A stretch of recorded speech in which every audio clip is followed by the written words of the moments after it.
Hello and welcome to A News. My name is Tim Tongana. Let's have a look at the headlines. The US has launched what it calls heavy strikes on Iran, with forces targeting command centers, missile sites and military bases.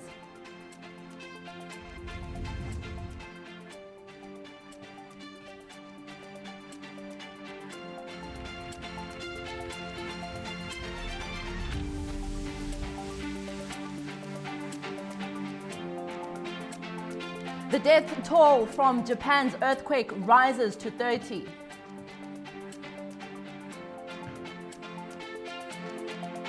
And the wildfires causing destruction in southern Europe spread to Turkey, Greece, leaving 3 firefighters dead.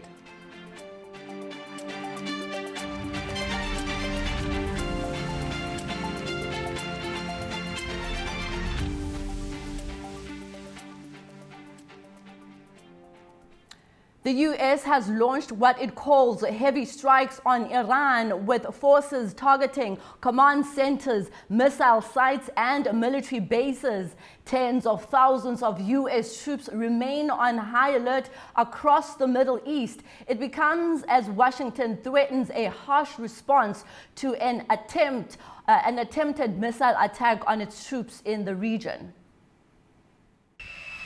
More than 50,000 US troops across the Middle East remain on high alert, according to CENTCOM. The US military says it has carried out a major wave of strikes on dozens of Iranian military targets, including Iran's Revolutionary Guard command centers, missile and drone sites, and coastal defense facilities. It says it's in response to what it says were attempted Iranian missile attacks. Iran confirmed it had fired on US bases in Jordan. However, the missiles were intercepted, and President Donald Trump said the US would respond strongly.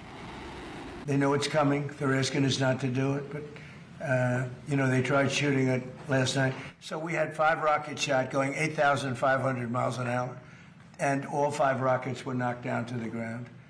But they nevertheless took a shot, so it's our turn. And we'll see if we get there with an agreement at some point, but we're going to hit them very hard.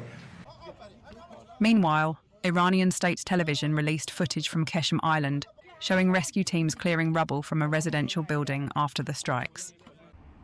Over at Egypt's Damietta port, a drone struck the US-owned gas storage tanker Energos Winter, causing a fire that spread to another vessel. Maritime security firms and trading sources said the blast was likely caused by a drone strike. No group has claimed responsibility. However, the IRGC had warned that countries supporting the United States would face a harsh response unless they changed their behaviour. It also said the Strait of Hormuz would remain closed as long as US threats and interference continue. In Iraq, Prime Minister Ali al-Zaidi chaired an emergency National Security Council meeting after joint US-Saudi strikes targeted Iran-backed paramilitary groups. His office condemned the attacks and announced a new security plan to protect Iraq's sovereignty and prevent threats to neighbouring countries. Iraq's Popular Mobilization Forces said at least 20 fighters were killed and 32 wounded. Washington and Riyadh said those strikes were retaliation for drone attacks on Saudi oil facilities launched from Iraq. Axios also reported that Trump met Saudi Defense Minister Prince Khalid bin Salman, who urged efforts to reduce tensions.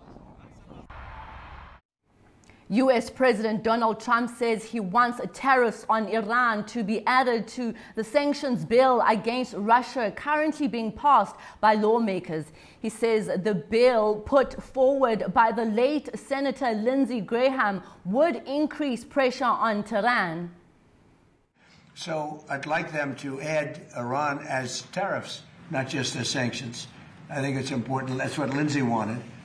Because I heard that they have tariffs on Russia, but not on those 5 countries with having to do with Iran. I'd like to see tariffs on Iran. It would make it much stronger. So perhaps you're very good at this. You can maybe tell them. I think they should put in for Russia, but I think they should put in for Iran. And that's really what Lindsey wanted. Yep. The US has sanctioned a group of mainland Chinese and Hong Kong shipping companies over claims their vessels have been illegally transporting Iranian oil. 2 Iranian maritime insurance companies are also on the list, as Laura Bestbrook reports from Hong Kong. 8 tankers and their owning or managing companies were sanctioned for transporting Iranian crude and petroleum products linked to Iran's sanctions evading shadow fleet. The vessels are linked to companies registered in China, Hong Kong, and the Marshall Islands. Washington says the tankers have carried millions of barrels of Iranian oil, primarily to China, since 2022. Washington has sanctioned more than 100 ships linked to Iran's shadow fleet since the start of the year as it seeks to restrict Tehran's oil revenues. A U.S. State Department spokesman says the designations support a U.S. naval blockade on Iranian ports. 2 Iranian companies were also sanctioned after being accused of forcing commercial vessels passing through the Strait of Hormuz to purchase maritime insurance against risks, including seizures, that Washington says are created by Tehran itself. U.S. Treasury Secretary Scott Bessent says the Iranian regime is, quote, desperate for cash. He accuses Iran of holding global commerce hostage and using international shipping to finance the Islamic Revolutionary Guard Corps.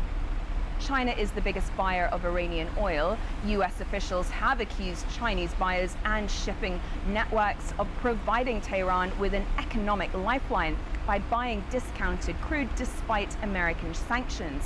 Beijing has consistently opposed unilateral U.S. sanctions against its companies and defended its economic relations with Iran as legitimate. Laura Westbrook for A News in Hong Kong. There are reports Iran is expected to receive a first shipment out of up to 400 Chinese-made air defense missile launches within weeks. The systems are said to counter low-flying aircraft and drones. Although China has denied the claims, I'm joined by a foreign analyst to discuss this story. Thank you so much for joining us on A News. Thank you. It's a pleasure being with you on your show.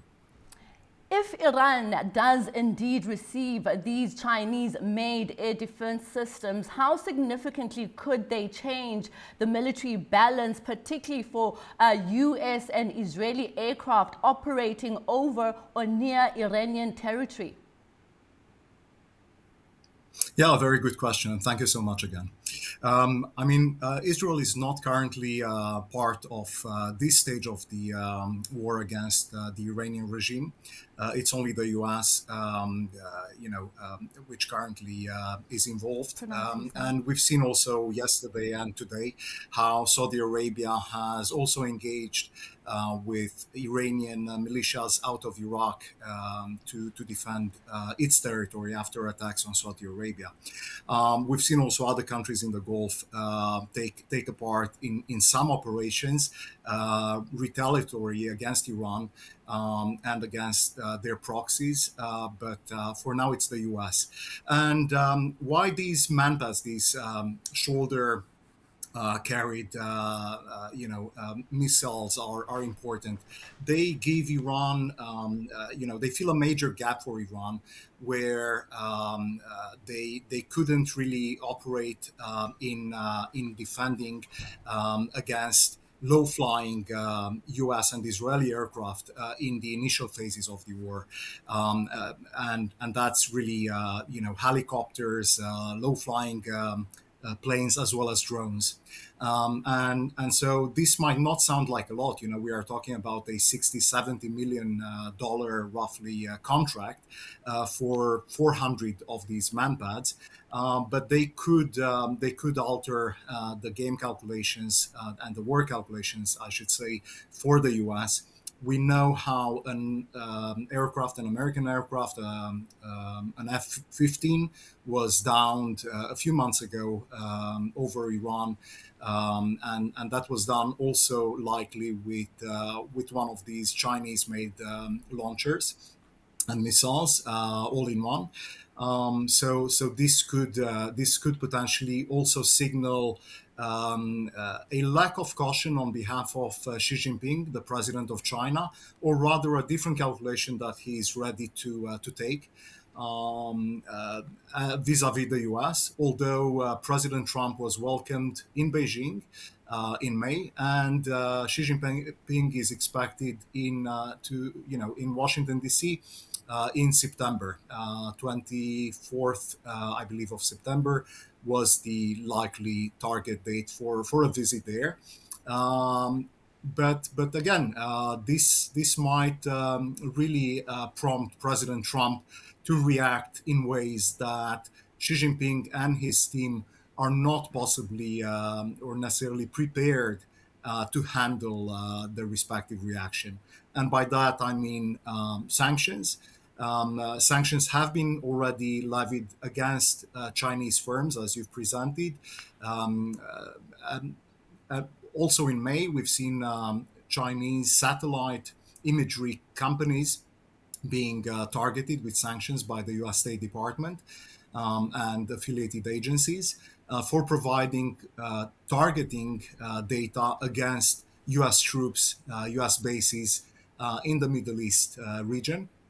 And so all of this will be taken into the calculation by the US administration. We've seen how, President Trump, earlier on your show, we've seen how he's lobbied for senators to add to the Russia sanctions legislation also Iran sanctions. And that would mean not only Iranian companies per se, but also and government agencies, but also those that facilitate the continuation of the regime and its malign actions.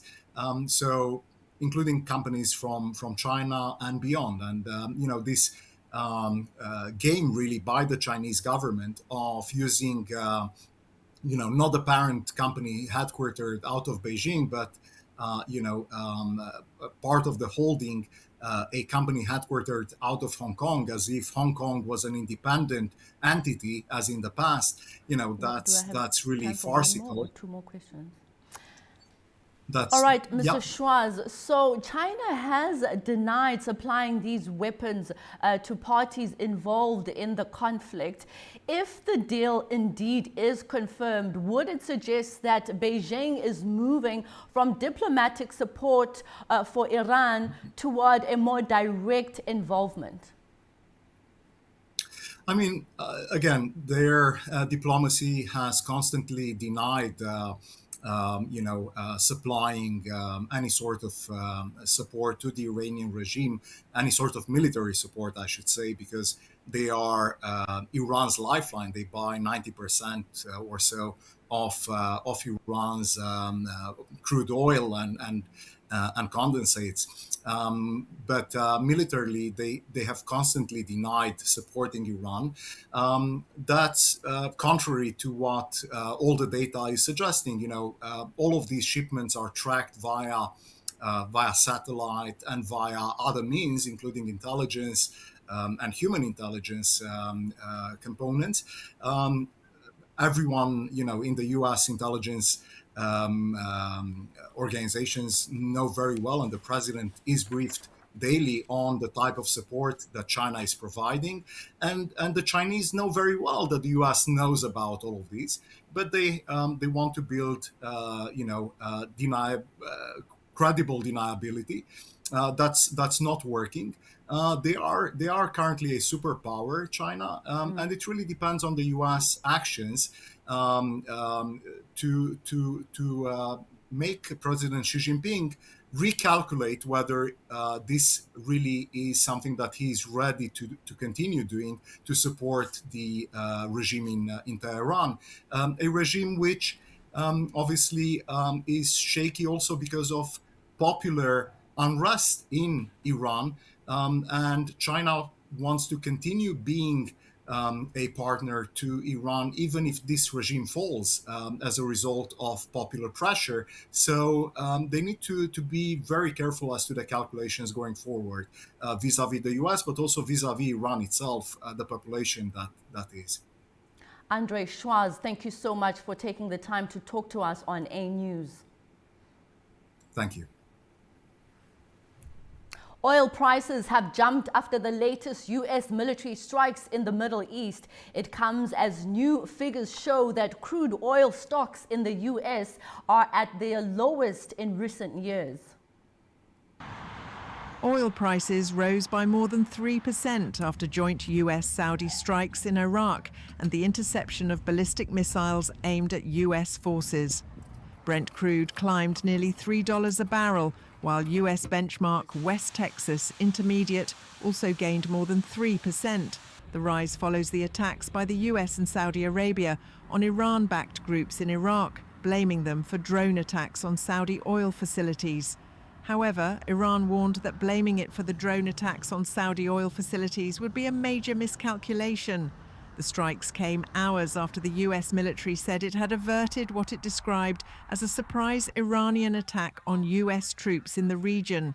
Analysts at ING said the latest developments had dampened expectations for a swift de-escalation in the Gulf. The focus is on the Strait of Hormuz, where shipping remains subdued, with just 5 commodity ships passing through the waterway on Tuesday. Diplomatic efforts have also suffered a setback. Reuters reports Tehran has rejected an Omani proposal backed by Gulf states for joint management of the strait, reducing the chances of an agreement. Prices were also supported by industry data showing US crude inventories fell by about 3.3 million barrels last week, ahead of official figures due later on Wednesday.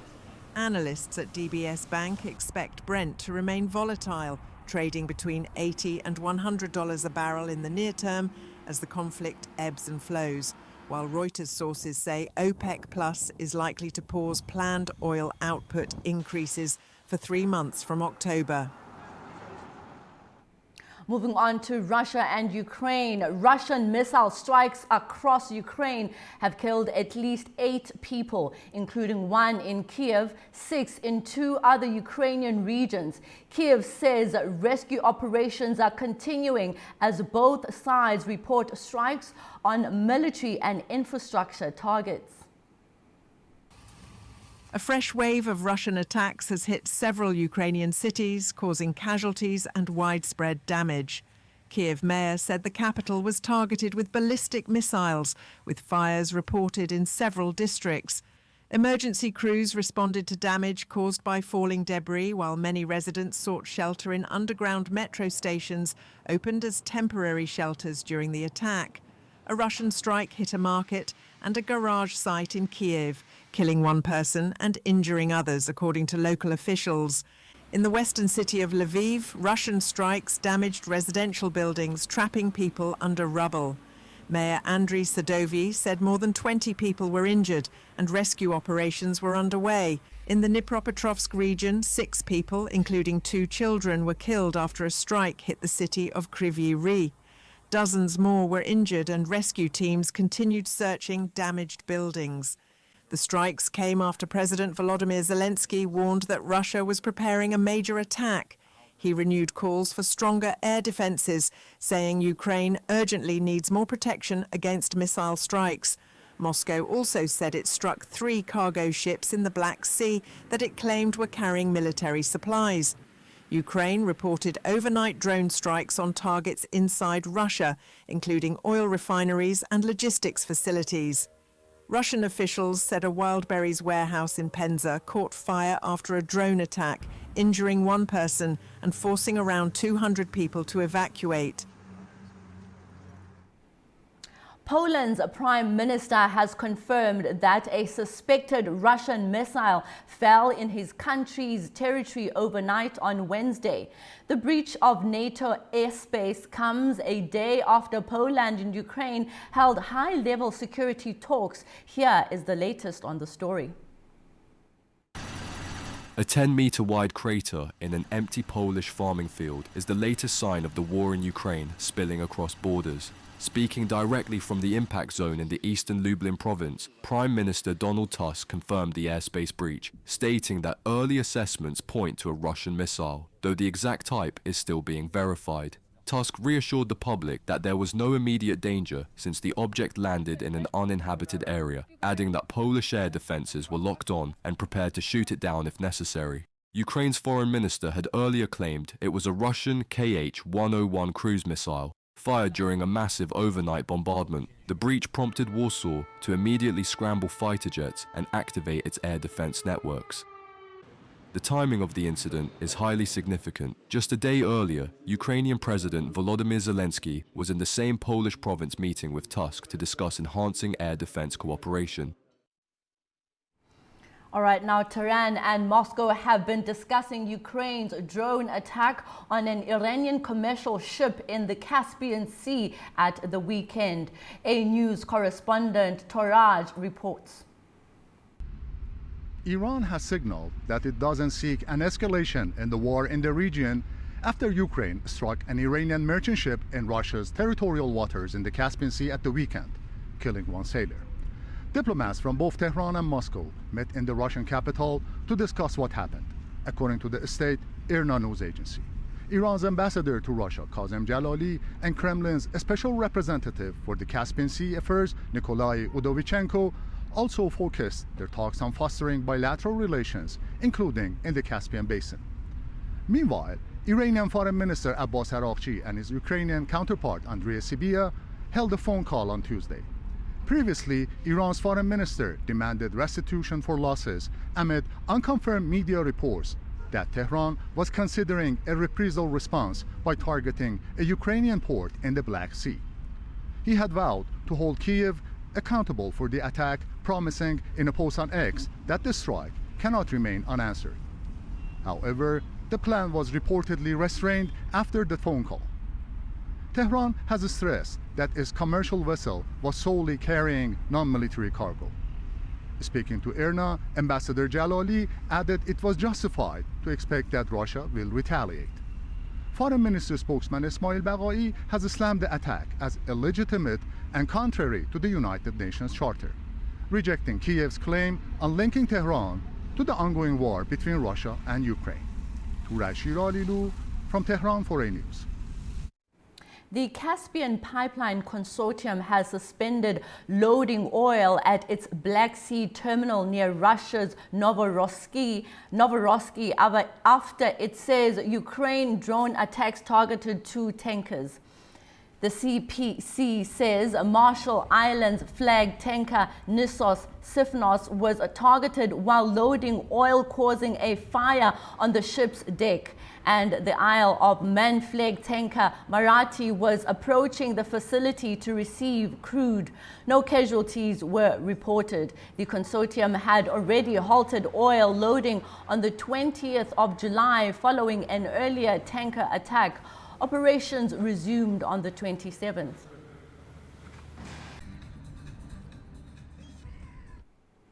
Israel's Prime Minister Benjamin Netanyahu has met U.S. Defense Secretary Pete Hegseth in Washington. The meeting follows talks between Benjamin Netanyahu and President Donald Trump at the White House. It comes amid increasing tensions over Israel's calls for stronger U.S. sanctions against Iran.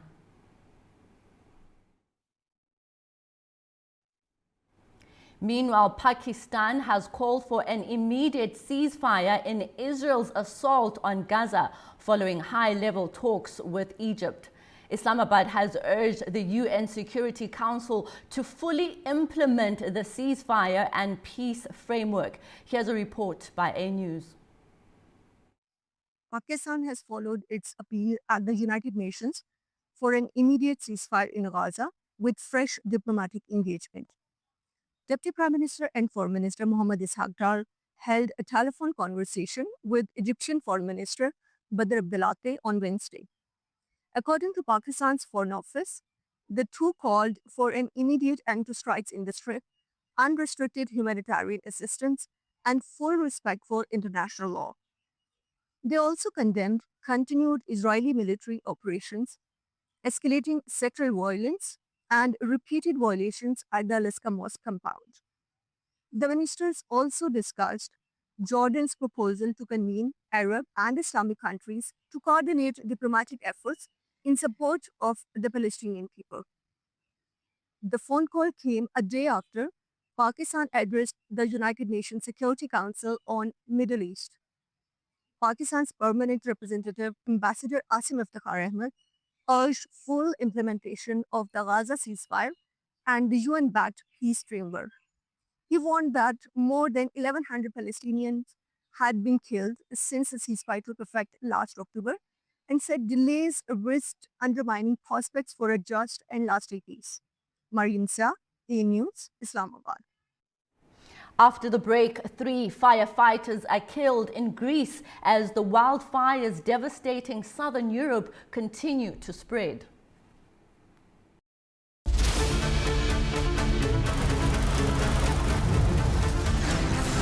As America sleeps, Europe is waking, and the East has begun its day.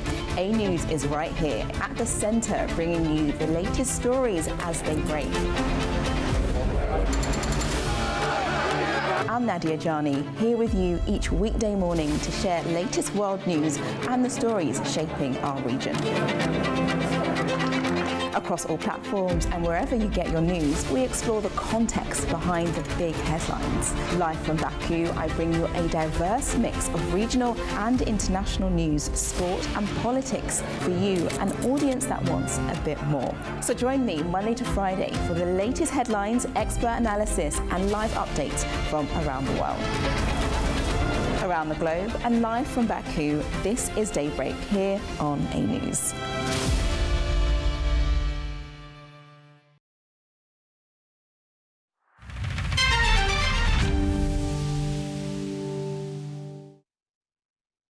Welcome back to A News. The death toll from the earthquake in southern Japan has risen to 30. Officials say the figure includes people whose deaths are being linked to the quake that struck Kumamoto on Tuesday.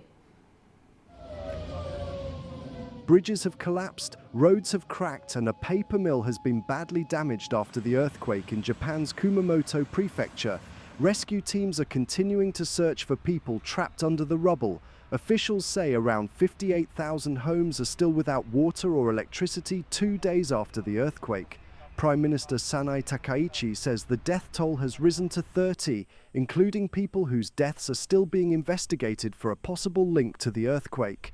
Most of the victims were killed at the Nippon Paper Industries paper mill and the Aeon shopping centre. 6 more people remain in critical condition. Authorities are investigating a possible gas explosion at the mall after rescuers reported smelling gas inside the building. Temperatures are expected to approach 40 degrees Celsius this weekend, so around 300 air conditioning units are being installed in evacuation centres. According to the Japan Meteorological Agency, the magnitude 7.1 earthquake struck on Tuesday at a depth of about 10 kilometres. Rescue workers, police and military personnel are continuing search and relief operations across the affected area. Japan is located on the seismically active Ring of Fire. About 1/5 of the world's major earthquakes occur in this region. 3 firefighters have been killed in Greece as wildfires continue to bring devastation to parts of southern Europe. Emergency services in France and Spain are continuing to battle blazes that have seen hundreds of thousands flee their homes. 3 firefighters have died while battling a wildfire on the Greek island of Crete as extreme heat and strong winds fuel blazes across southern Europe. The firefighters became trapped while travelling between fire fronts in the Rethymno region. The blaze spread rapidly, forcing residents of 3 nearby villages to evacuate. European emergency officials have warned that Greece and Italy could face a heightened wildfire risk in the coming weeks. In southwestern France, firefighters kept a major blaze west of Bordeaux stable overnight, but rising temperatures and stronger winds raised fears of further flare-ups. Around 220,000 people have been evacuated from the region, where fires have devastated 42,000 hectares of mainly pine forest. Some residents have returned to find their homes destroyed. Like the region I've been born and raised into, basically go up into flames. And I mean, we've known for a long time that you have fires. It happens like almost every 2 years, something like that, but something that big. In Spain, a major fire between Avila and Madrid has stabilized, allowing some evacuation and shelter orders to be lifted. But another blaze in Zamora forced 6 towns to evacuate, while around 1,000 people were told to remain indoors. In Castellón, a fire remained out of control after burning more than 10,000 hectares, leaving around 10,000 residents unable to return home. The fires have also destroyed forests and killed wildlife, as heat, drought, and strong winds continue to worsen conditions across the continent. In Turkey, the main highway linking Fethiye to Antalya has been closed after wildfires broke out. Hundreds of residents and holidaymakers have been evacuated from some of the region's most popular resorts. Firefighters are battling multiple wildfires across western and southern Turkey, with evacuations underway as strong winds push flames towards residential and tourist areas. The largest operation is in Muğla's Seydi Kemer district, where more than 600 people were evacuated from around 300 homes across 6 neighborhoods. Patients were transferred from the local hospital as a precaution, while no deaths were reported. In Antalya, 10 of 12 fires recorded over 2 days were extinguished. Operations continued in Kaş and Kumluca, where residents were evacuated as flames threatened nearby homes. 3 forestry workers suffered minor injuries. Around 650 people were also evacuated from 210 homes in Balıkesir's Edremit district as flames advanced towards Altınoluk. President Erdogan outlined the scale of the emergency after a cabinet meeting in Ankara on Wednesday. Ülkemiz genelinde 59'u orman dışı olan alan.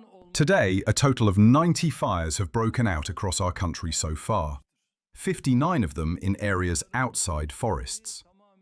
81 of these fires have been brought fully under control. Our efforts to contain the fires in Muğla, Balıkesir, Antalya and Çanakkale are continuing. Çanakkale'deki yangınların kontrol altına alınmasına yönelik çalışmalarımız devam ediyor.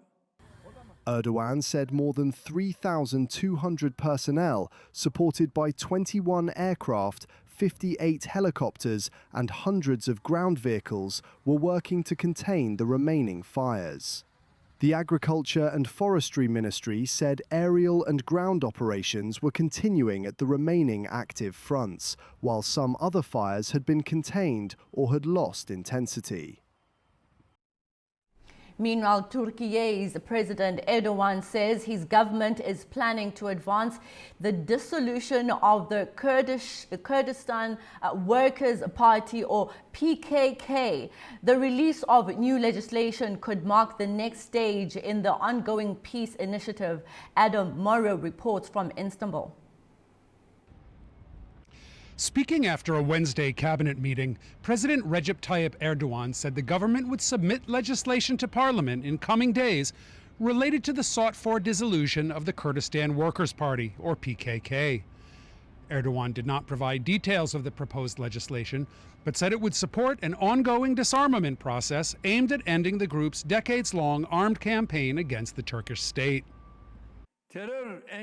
When the obstacle of terrorism is removed, Turkey's economy will begin to write a new story in every field.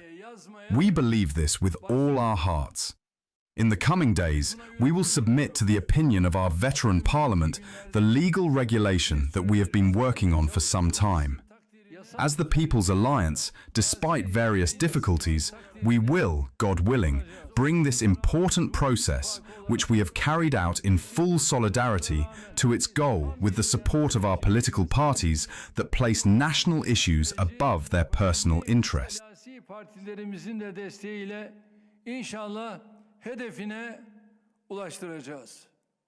The announcement comes more than a year after the PKK declared its intention to disarm and disband, following a public appeal by its jailed leader, Abdullah Öcalan.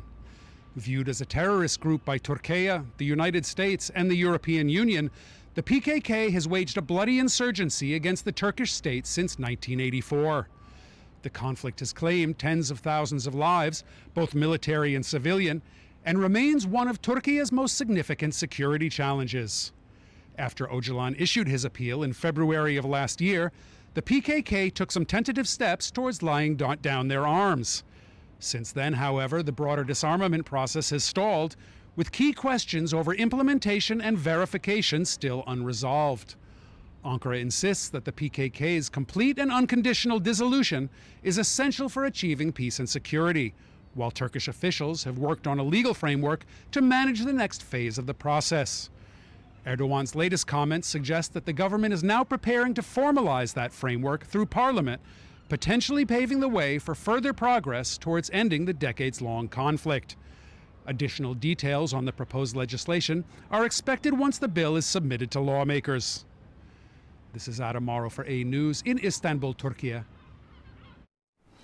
An estimated 1,500 migrants are believed to have swum from Morocco to Spain's Ceuta enclave in recent days, overwhelming local authorities. According to reports, reception centers in Ceuta are now at maximum capacity, with hundreds of migrants sleeping outside. Spain's Civil Guard, Maritime Rescue Services and the Red Cross say they've rescued dozens from the water. Meanwhile, Moroccan authorities have reportedly intercepted several more. Spanish officials have described the situation as extraordinary, saying it remains unclear what prompted the sudden rise in crossings. Russia has deported over 40,000 foreign nationals in the first half of the year, according to new figures. It comes amid tougher immigration laws and new powers for authorities to remove migrants who violate Russian regulations. Our correspondent reports. More than 43,700 foreign nationals and stateless persons were deported from Russia to 59 countries between January and June this year. That's according to Russia's Federal Bailiff Service. The figure is 65.5% higher than during the same period last year, when around 26,400 people were expelled. The increase follows a series of measures aimed at tightening migration controls. Earlier this month, Russia's upper house of parliament approved legislation expanding the number of administrative offenses that can lead to deportation from 22 to 45. The list now includes public order violations, disobeying border officials, discrimination, and the online distribution of content deemed to undermine human dignity. The move followed the March 2024 Crocus City Hall terrorist attack, which was claimed by ISIS-K, the Afghanistan-based branch of the Islamic State. In the aftermath, authorities shortened the permitted period of stay for many foreign nationals, expanded police powers to order deportation in certain cases without a court ruling, and stepped up inspections at construction sites, markets, and other workplaces employing migrant labor. As a result, the Russian authorities issued 190,000 decisions on the administrative expulsion, deportation, and readmission of foreign nationals in 2024 alone. There have been no official statement from the governments of Uzbekistan, Kyrgyzstan, or Tajikistan in response to the latest deportation figures. However, all three have previously reacted to Russia's broader migration crackdown. Uzbekistan's migration agency said it was monitoring the situation, providing consular assistance where needed, and urged its citizens to comply with Russian migration laws. Tajikistan launched a diplomatic protest over the treatment of the citizens, while Kyrgyzstan advised its nationals to avoid non-essential travel to Russia. It's Steven Rajab reporting from Tashkent, Uzbekistan, A News. The United Nations Secretary General has given the UN support for a lasting peace settlement on a trip to Cyprus. During his visit, Antonio Guterres met with Cyprus President to discuss renewed efforts to advance negotiations. Guterres said the United Nations remains committed to supporting both Greek Cypriots and Turkish Cypriots in finding a solution, adding that peace must be built by the communities themselves.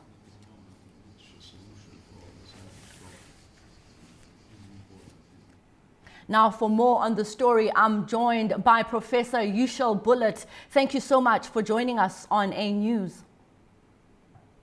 Thank you very much for having me. The Cyprus dispute has remained unresolved for decades. What do you think makes the United Nations believe this time around that this expanded 5+1 format could succeed where previous round of negotiations have failed? When we consider the previous meetings, it was mostly either during the Cold War era, or it was just post a little bit later than that, and there was the new engagements in the Middle East or Mediterranean Sea. Now we have reached an era that the cooperation and finding a solution would be better for economically and politically for both the parties. But the parties, I mean, for all the world and the Eastern Mediterranean and Turkey, Greece, or any other relevant parts. Why they think this time will be good? I guess, to be honest, from my perspective, I do not expect it to be very much fruitful very fast. But it will be definitely, there will be some constructive works to be done. However, we know that Guterres, with his own goodwill, he wants to change something, and he has only 4 months left in the position, if I'm not wrong. He wants to maybe try his chance and show the world that the United Nations is still taking care of the issues that in the world going on. But let's say it's just a hopeful thought that we expect to turn into some constructive negotiations for future, rather than being directly a successful meeting, because it seems to be a very old matter to be solved very fast. So we need time on that. So rebuilding trust between Greek Cypriot and Turkish Cypriot communities is central to this initiative. What are the biggest political or even practical obstacles that could divide the two sides? When it's come to the obstacles, I believe the very first one will be the equality issues on the sovereignty.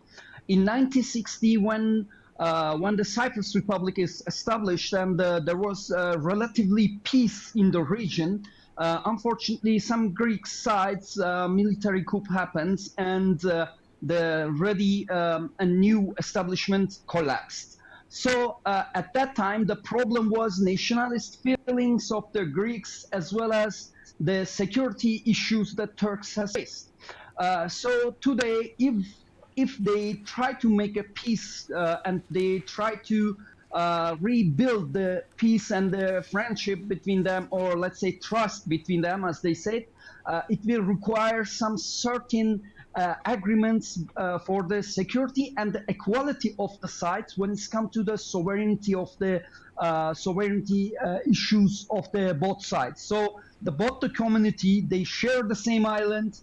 Actually, they even physically they look like each other, and culturally, foods, etc. Like the people are close to each other. It's not so bad. But when it's come to the political agendas, obviously there will be some disputes. But I believe in this case, Greek and Turkey, the both sides will take care of the as the guarantor countries. They will try to save their previous gains, or they will try to safeguard their future benefits from the work. So the both sides, especially for Turkey, I can say that the one of the most important issue will be the benefit of the Cypriots Turks and their representation and the safety alongside the Mediterranean seas, the natural resources sharing, etc. So it has much deeper layers of work to be done.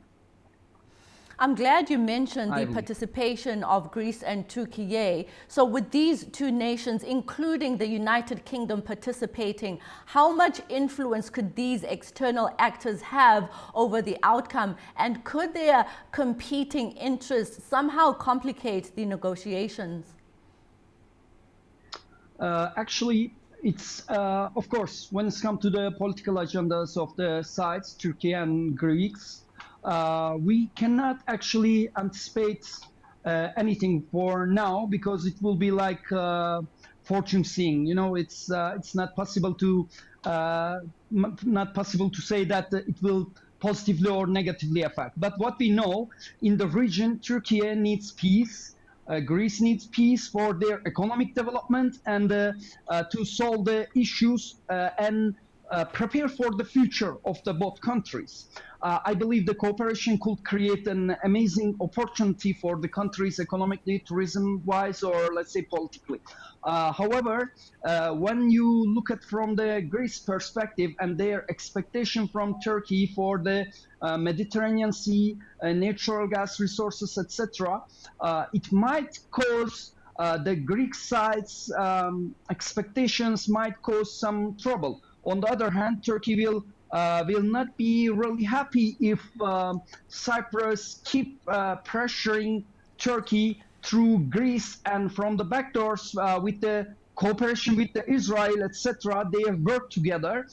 It might disturb Turkey, but I guess Turkey will be cooperative, and it has been actually cooperative since very long time. Come to peace negotiations. When the Annan plan is done, it was the Greek side who rejected the agreements. So we can say that I do expect Turkey to be very close to make negotiations, be very positive with the idea. However, if Greece and the supporters of them and the Cyprus side do not want to give any space to the Turkish Cypriots, obviously Turkey also will not make concessions in this case. Professor Yushal Bullet, thank you so much for your analysis here on A News. We really do appreciate it. You're welcome. Thank you. Coming up after the break, we are in Astana for the start of the Games of the Future 2-week event. Stay tuned.